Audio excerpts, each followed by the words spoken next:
Watch what I do to him tomorrow. Huh? When I catch him tomorrow, I'm gonna hit him so hard tomorrow when I catch him. Huh? What happened today? Oh, I won the fight. I won the fight. I won the fight today. Yeah.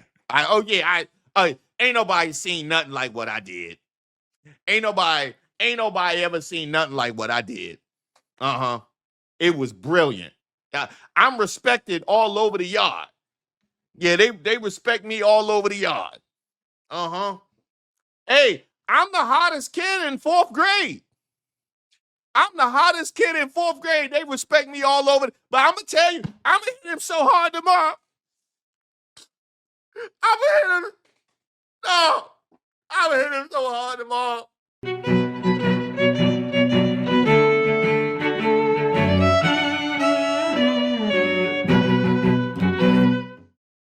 Shout out to all the subscribers and the members here on the channel. Don't forget to like the video.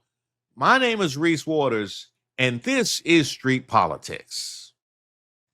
Well, y'all saw it.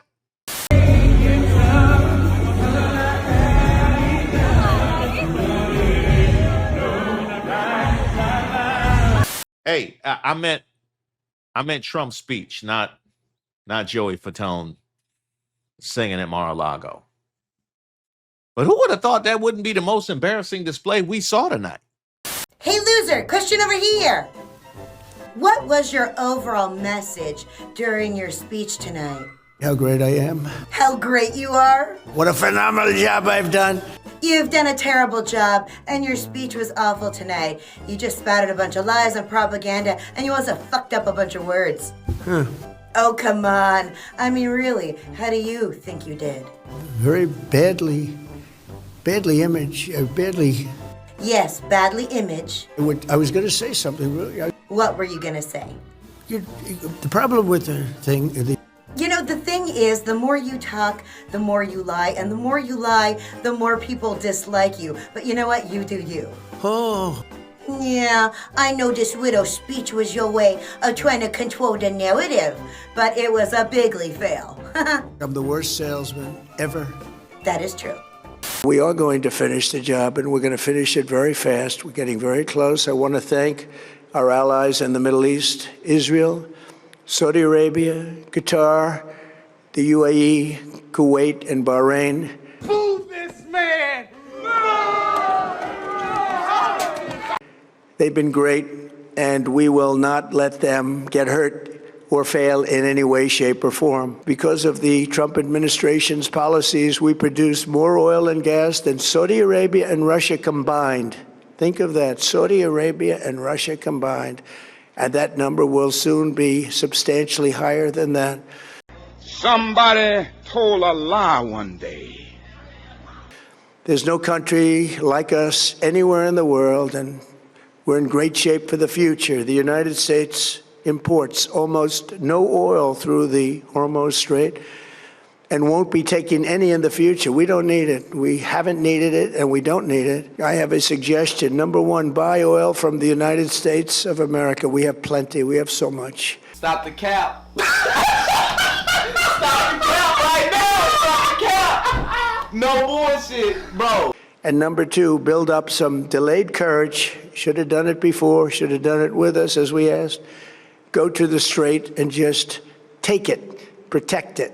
Use it for yourselves. Iran has been essentially decimated. The hard part is done, so it should be easy. When this conflict is over, the Strait will open up naturally. Check it out.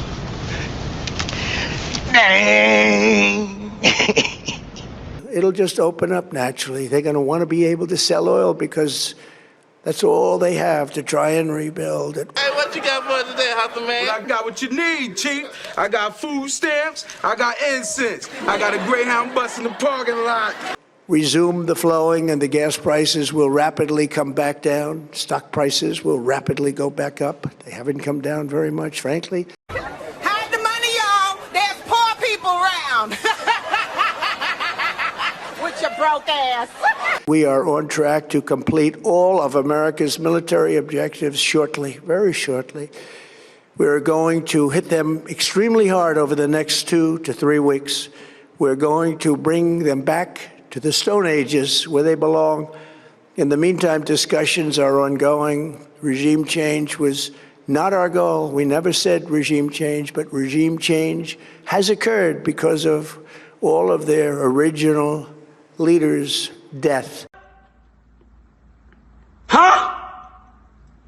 If during this period of time no deal is made, we have our eyes on key targets. If there is no deal, we are going to hit each and every one of their electric generating plants very hard and probably simultaneously.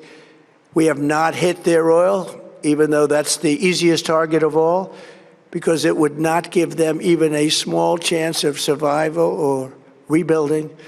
Huh? What?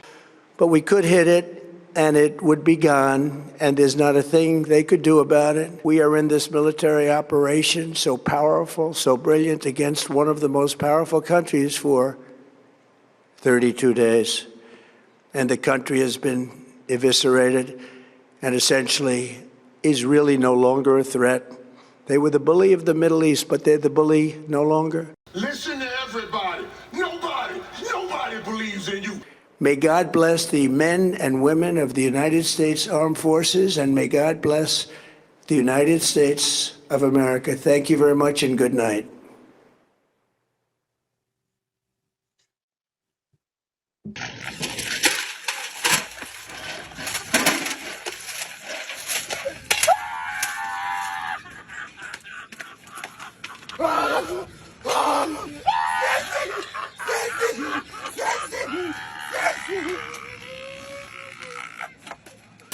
Let me first say this, because I ain't going to hold you.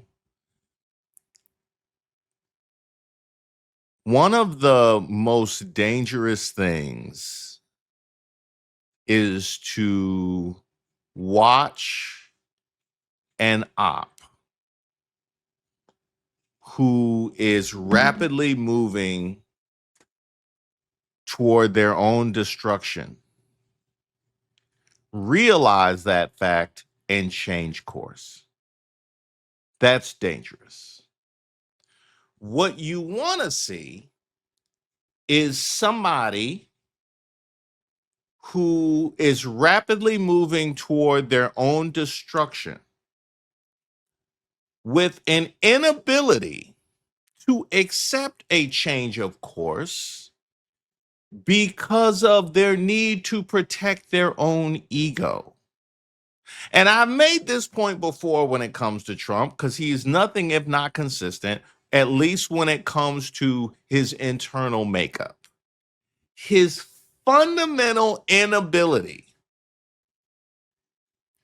to take any action that doesn't stroke or protect his ego leaves him incapable of changing course, even when he's rapidly moving towards his own destruction.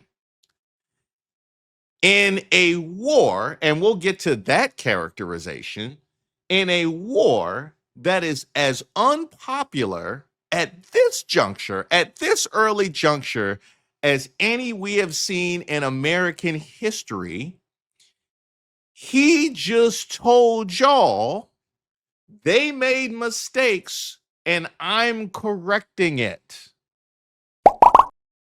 I'm not hearing none of what y'all have to say. And let me tell you, I can't think of anything more welcome than hearing Trump respond to record unpopularity of himself and the war with, I'm not trying to hear nothing y'all trying to say. Brilliant chef's kiss. Now let's dig in. I have a question. How young do you have to be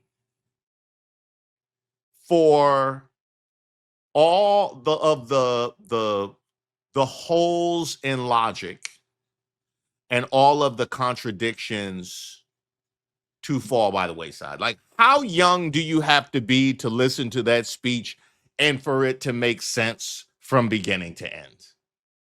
I'm curious. Like 10, 9, 10? You got to be young enough not to understand any of the words he's using. You know, and while we're on that topic, shout out to LexCorp for the comment, our president is hooked on phonics. Why is Trump standing up there like a fourth grader giving a book report on a slice of American history he don't even understand? He know the words. He know the words. He memorized the speech. But you know, some of those big ones, we got to condense into small ones because I couldn't memorize that. So we got to make sure it's not too many big words, not too many polysyllabic words. We got to make sure it's real. We got to make sure it's real simple. Like that was a straight up book report. That remind me of I gave a book report in the 3rd grade on Cambodia. We drew countries in a hat and I picked Cambodia. I was devastated. I picked Cambodia and I had to give a whole report on the history of Cambodia. I didn't understand nothing that came out of my mouth. That's what we just saw. That's exactly what we just saw from the president. From the president. We could all reliably look at one another and say he got no idea what he's talking about right now. I first of all want to give a shout out to the astronauts. They went up in the air like nobody's ever seen, and they gonna pass the Bigly Moon by a long shot. Like never before. They gonna pass the moon, and Artemis. I think Artemis is gonna say hello to the moon. And then they gonna rescue the cow that jumped over the moon, and they gonna see if the moon's really made of cheese, and then they gonna come back down. And we are so proud of all those great it's astronauts, all those we are so proud of. And let me tell you how proud they must be. Let me tell you how proud they must be. I worked so hard to get to the point where I could go up in a space shuttle, and I wanted to play the president giving me congratulations for my kids, for my kin. And they gonna sit there and be like, "What's wrong with him, Daddy? What's wrong? What happened?" Bruh. And when it comes to the contradictions, they started early because he opened with Artemis. Oh, we doing science now. Oh, we doing science now. Wow, that's crazy. I thought we wasn't doing science, MAGA. Thought we wasn't doing science now. Okay. If we need something to open up this Iran speech, we gonna do some science. We gonna do some science. We gonna do some science. All right, let's get into this whole mess. I know we have a lot of people that follow the channel, a lot of subscribers, a lot of members from all over the world. I would like to welcome you all to the American experience because Trump said we're respected all over the world. He said our military is respected all over the world and our mission in Iran is respected all over the world. Welcome to our experience. How does it feel, world? How does it feel, world? Respected all over the world. Hey, world, you're not gonna believe he's about a year ago, he gave a quote talking about 85-90% of the country was MAGA. And we had to, you know what I mean? And we just had to watch that. So now, respected all over the world. You know? Hey, he bringing the world together. Now y'all see what we see. Now y'all see what we see. This man said, we don't need anything. We're just there to help our allies.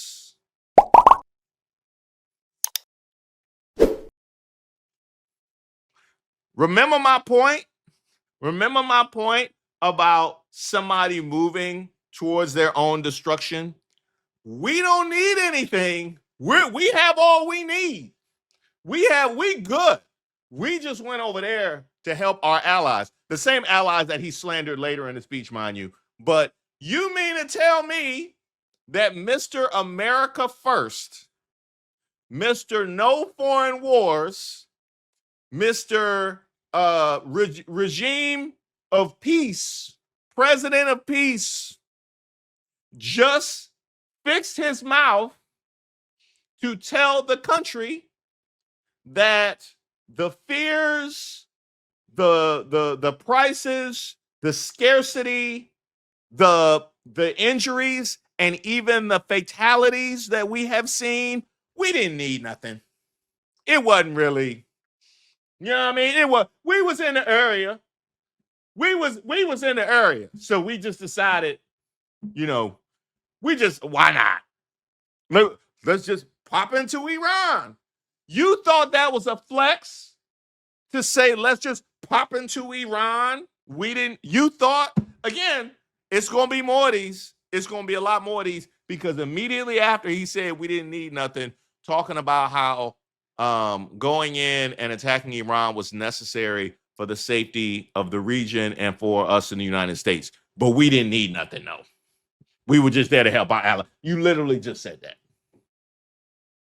That was literally the thing that you just said, was we didn't need anything. This man said this issue with Iran should have been handled long before I got into office.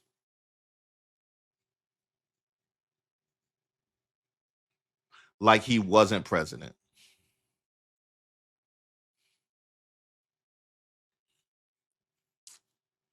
This man said Iran should have been handled long before I got into office, like he wasn't president for a whole 4 years. Again, to the question that I asked earlier, how young do you have to be for this to land?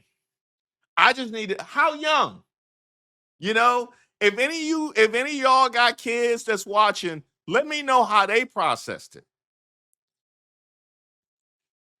My man called, I put this note here that he called Iran leadership genius when they need to be. When they need to be. For your ego, when they need to be geniuses, they can be geniuses. Like later on in the speech where you talked about we just one of the most powerful countries. One of the most powerful countries is only been 30. Now they one of the most powerful countries. Middle of the speech, they was trash. They powerful in the beginning, trash in the middle, and then more powerful in the game. Just whatever needs to, whatever. I think Trump knew how bad this went. That's why he stood there at the podium so long. That's why he stood at the podium at the end of that speech like a kid who just missed the free throw and cost his team the championship.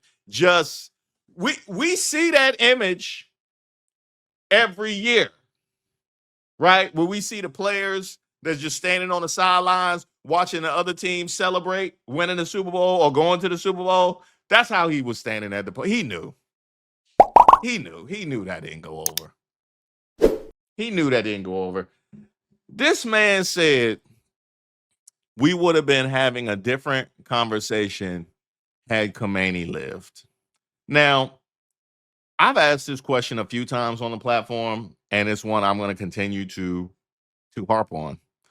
It is, what would have to happen for Trump's response to be any different than what we're seeing? I asked that question after Renee Good. I asked that question after Alex Preddy. I asked that question after Signalgate. I asked that question after Epstein. Like I asked this question after what would have had to happen for him to respond any differently? We don't ever have a different conversation. We don't ever have a different conversation. You called the operation the greatest that has ever been done. And matter of fact, let me get to that. Let me get to that. This man called Midnight Hammer, right? Which was when they previously attacked Iran last year, right? This man said nobody's ever seen anything like it. The destruction that was wrought by Midnight Hammer.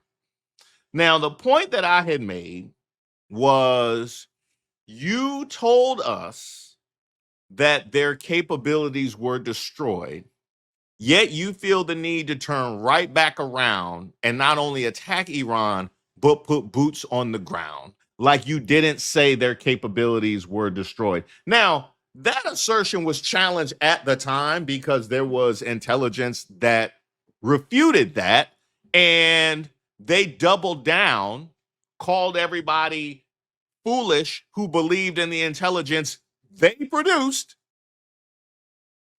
which was later and more recent than the intelligence that they also produced that they used to proclaim victory.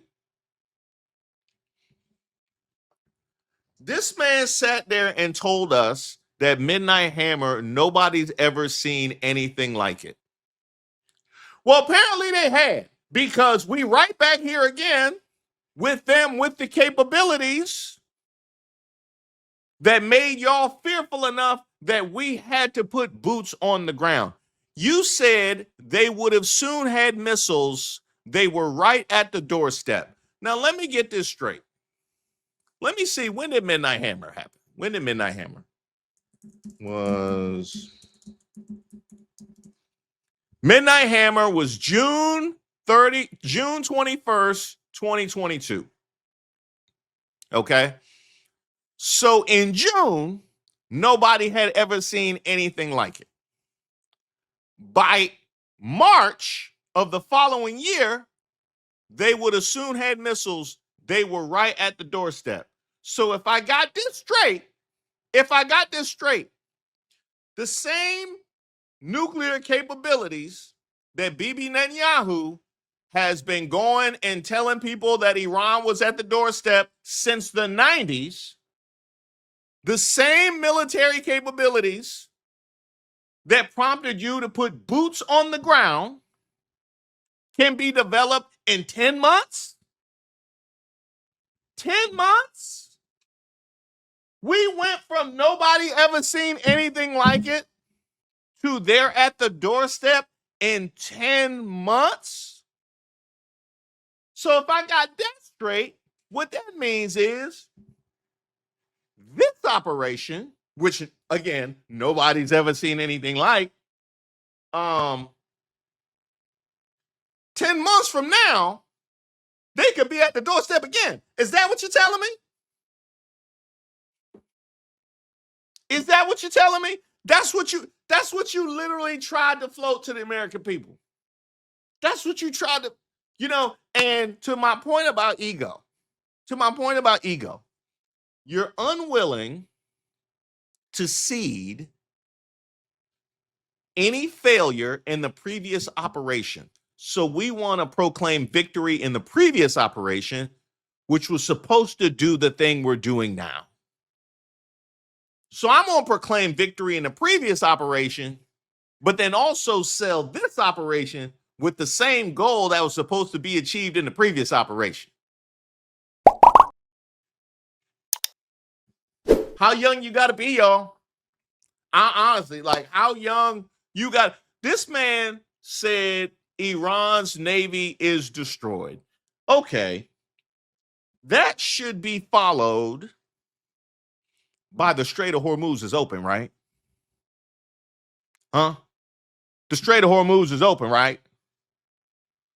You're not still on the median, panhandling in a 45, 47 MAGA hat, or maybe you took the 45 off because we don't acknowledge that administration. You panhandling on the BW Parkway outside. You panhandling outside NATO, trying to get people to help you open up the Strait of Hormuz, but apparently their Navy is destroyed. Huh. So maybe it's closed. Is it closed? Is it erosion? No, it can't be erosion that closed it because they don't believe in no science. Huh. That's wild. Maybe some ducks. Maybe it's some ducks got it blocked up. Yeah. It ain't Iran. Their Navy is destroyed. So I don't know. What maybe they close at 10 p.m. Maybe they close at 10 p.m. Strait of Hormuz close at 10 p.m. And I don't know. Hello? Shout out to Regina. Strait of Hormuz closed at 10 p.m. and I missed the time difference. You know what I mean? I missed the time difference, and that was the issue. You know what I mean? I thought it was going to be open. Okay. So she texted me that the Iranian president pens open letter to the American people. Okay. All right. I'll check that. I don't see how the Strait of Hormuz ain't open if their Navy is destroyed. But to MAGA, we've had this conversation before.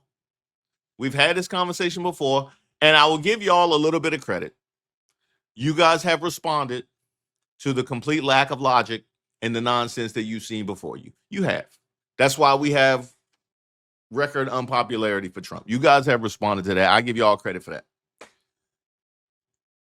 This man sat up there and said, we're the hottest country in the world, no inflation, and then brought up the stock market.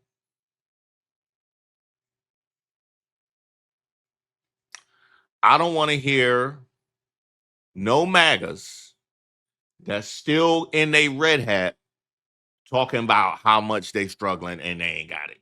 Because he told you exactly where to go. He told you we the hottest country in the world right now. So, we the hottest. I ain't trying to hear no MAGAs complaining in a red hat. We the hottest country in the world. Your man said it. Not me, not the left wing, not Kamala, not Hakeem Jeffries, not Schumer. Trump said it. Hottest country in the world. No inflation. I don't want to hear it. I don't want to hear it.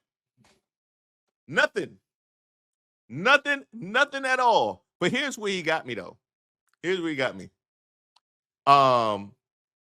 This man said, we have so much gas, more gas than Saudi Arabia and Russia combined. Again, remember what I said about his ego. His ego won't allow him to, his ego won't set off the alarm that we are dealing with sky-high gas prices. The people are fearful for the prices of goods. Maybe you don't, you know what I mean? Maybe you don't go with, we got so much gas. This man, gas over $4 a barrel. Oh, sorry, over $4 a gallon. The president just got up there. We be swimming in gas. Let me tell you. Hey, last party we had in Mar-a-Lago, because y'all know we party every government shutdown. Y'all know we party. That's what we do. Last party in Mar-a-Lago, we was just serving gas. That people wasn't drinking it. I was just trying to show how much gas we had. We had a pool of gas. It was crazy. We had a girl in a dog mask and a flute glass that was full of gas. The man bragging about how much gas we got while the prices keep going up and thought it was a flex, MAGA. Thought it was a flex.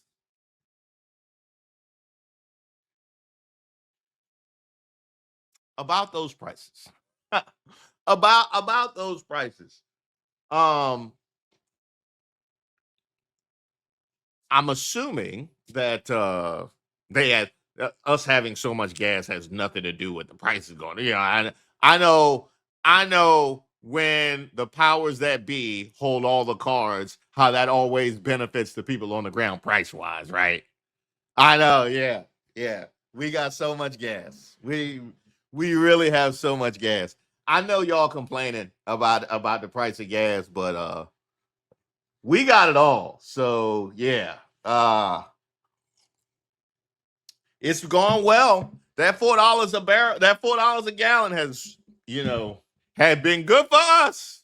Cause all this gas we got. I can tell y'all that. This man said we didn't need the Hormuz Strait open.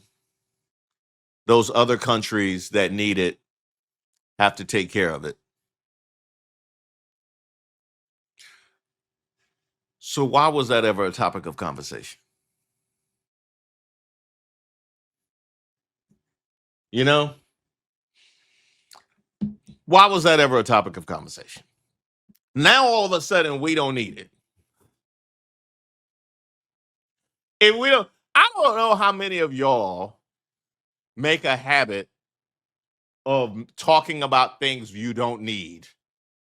Y'all try to convince me prior to the election that we needed a strong man to stand up to world leaders, despite the fact that we've seen him be manipulated by just literally anybody that he talks to on the street, be it a reporter, be it a fellow politician, and certainly be it a world leader. Like we see it on a regular basis.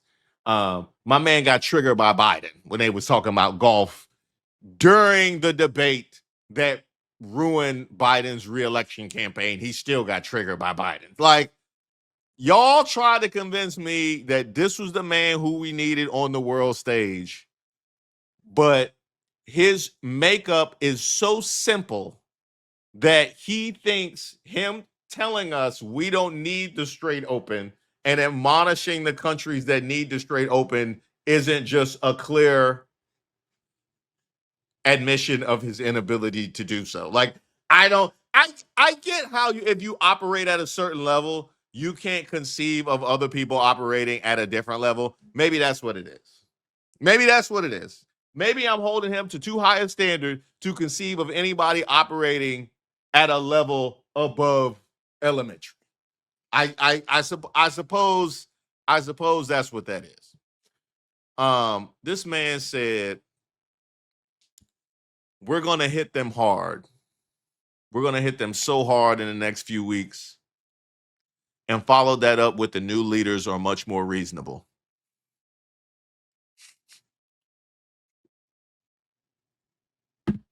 I thought they were destroyed, Trump. I thought they were. Hey, man. Hey, let me tell you. Tomorrow, watch what I do to him tomorrow. Watch what I do to him tomorrow. Huh? When I catch him tomorrow, I'm gonna hit him so hard tomorrow when I catch him. Huh? What happened today? Oh, I won the fight. I won the fight. I won the fight today. Yeah.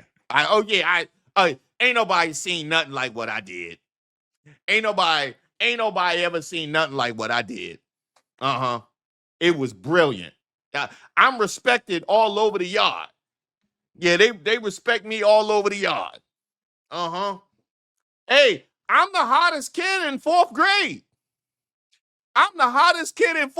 They respect me all over. But I'm going to tell you, I'm going to hit him so hard tomorrow. I'm going to hit him. No. I'm going to hit him so hard tomorrow. Huh? No.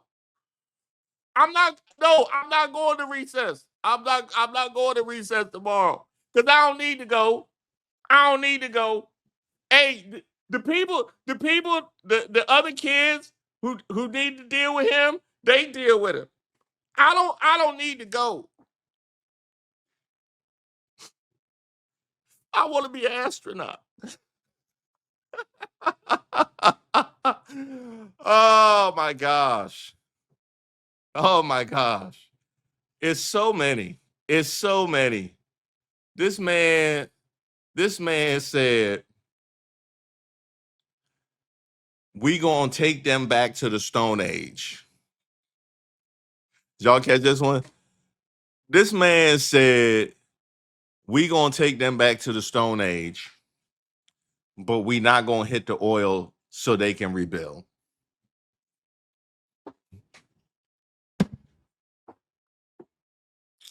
Who man's is this? Who man's is this?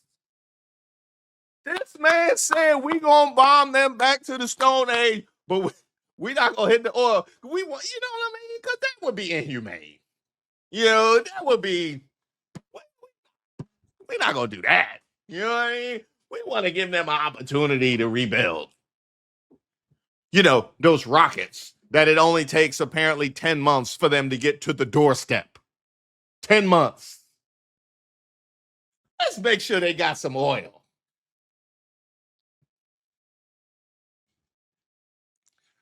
And landed with talking about shout out to whatever researcher went through and gave him the lengths of the various conflicts in American history, so he could compare that to the Iran war that I thought was just a military operation.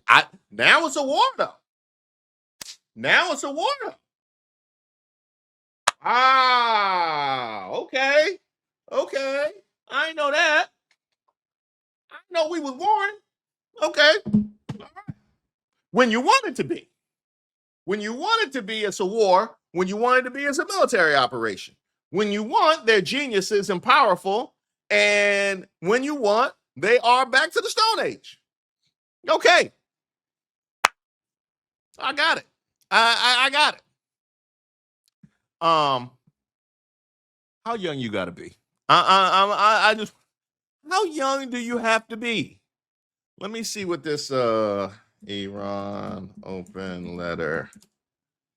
Okay. To the people of the United States of America and to all those who amid a flood of distortions and manufactured narratives continue to seek the truth and aspire to a better life, Iran, by this very name, character, and identity, is one of the oldest continuous civilizations in human history. Despite its historical, let me scan through this. The Iranian people harbor no enmity towards other nations, including the people of America, Europe, and neighboring countries. Even in the face of repeated foreign interventions and pressures throughout their proud history, Iranians have consistently drawn a clear distinction between governments and the peoples they govern. This is a deeply rooted principle in Iranian culture and collective consciousness, not a temporary political stance. For this reason, portraying Iran as a threat is neither consistent with historical reality nor with the present day observable facts. Such a perception is the product of political and economic whims of the powerful, the need to manufacture an enemy in order to justify pressure, maintain military dominance, sustain the arms industry, and control strategic markets. In such an environment, if a threat does not exist, it is invented. Within this same framework, the United States has concentrated the largest number of its forces, bases, and military capabilities around Iran. Okay, let's see. Relations between Iran and the United States were not originally hostile. Goes through the histories. Yet these pressures have failed to weaken Iran. On the contrary, the country has grown before the Islamic 30% stronger in many areas. Literacy rates have tripled. That's certainly not the case here. Let's see. Lives of resilient Iranian people. Attacking Iran's vital infrastructure. It is not the case that America has entered this aggression as a proxy for Israel, influenced and manipulated by that regime. Is it not true that Israel, by manufacturing the Iranian threat, seeks to divert global attention away from its crimes towards the Palestinians? Okay. I invite you to look beyond the machinery of misinformation, an integral part of this aggression, and instead speak to those who have visited Iran, observe the many accomplished Iranian immigrants educated in Iran who now teach and conduct research at the world's most prestigious universities or contribute to the most advancing technology firms in the West. Do these realities align with the distortions you are being told about Iran and its people? Today, the world stands at a crossroads. Continuing along the path of confrontation is more costly and futile than ever before. The choice between confrontation and engagement is both real and consequential. Its outcome will shape the future for generations to come. Throughout its millennia of proud history, Iran has outlasted many aggressors. All that remains of them are tarnished names in history, while Iran endures resilient, dignified, and proud. This was perhaps a throwaway line to Trump in this speech, but it spoke volumes to me.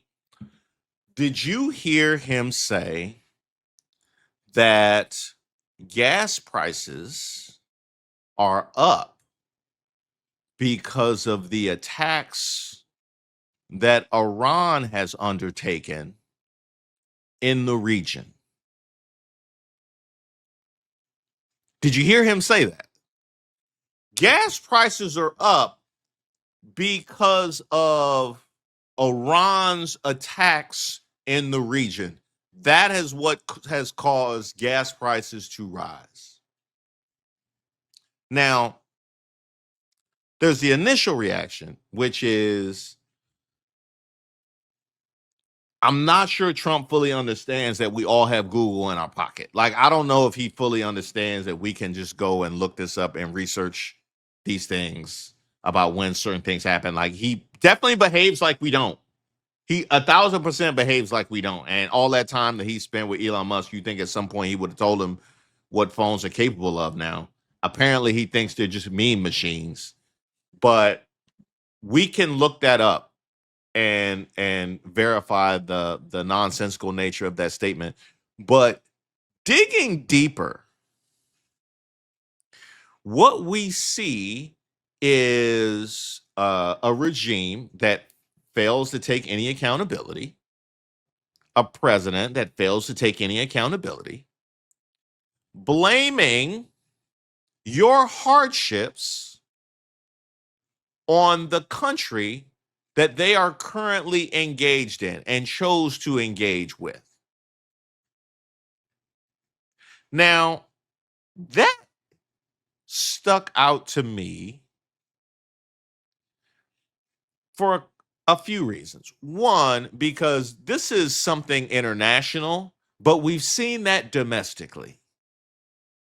We've seen that domestically. Your struggles are the immigrants' faults. Your struggles are the blacks' faults. Your struggles are the women's faults. Your struggles are the gays' faults. Your struggles are the Muslims' faults. We've seen that domestically all the time.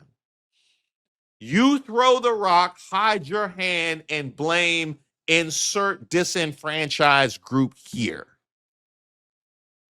We've seen that. But I don't know that we've ever seen it stated and put out so sloppily as to air out the entire bait and switch. Because when you tell me that my gas prices are up because of Iran, I can't unsee and know that that's how you work. Now, granted, obviously this isn't news to me, but it's such a brilliant example to cite moving, and there will be, moving forward when they engage in this kind of behavior here.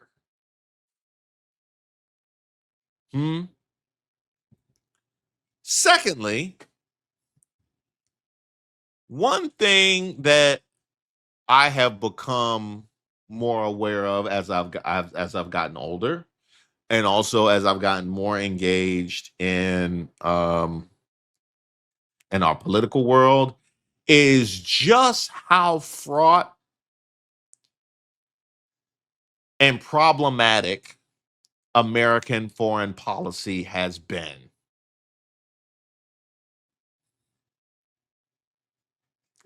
For decades and decades, right? That's one thing I've started to understand more and more. As I get older and as I get more involved in this, I realize just how problematic we have been on the world stage. And when you hear a president tell you that your gas prices are up because of Iran, now here we have a simpleton saying something that we know immediately not to be the case, but most of the presidents haven't been. And most of them know better than to put something out there like that. So it gets my mind wondering about what the possibilities might be for the things that I've been told for a long period of time. Message.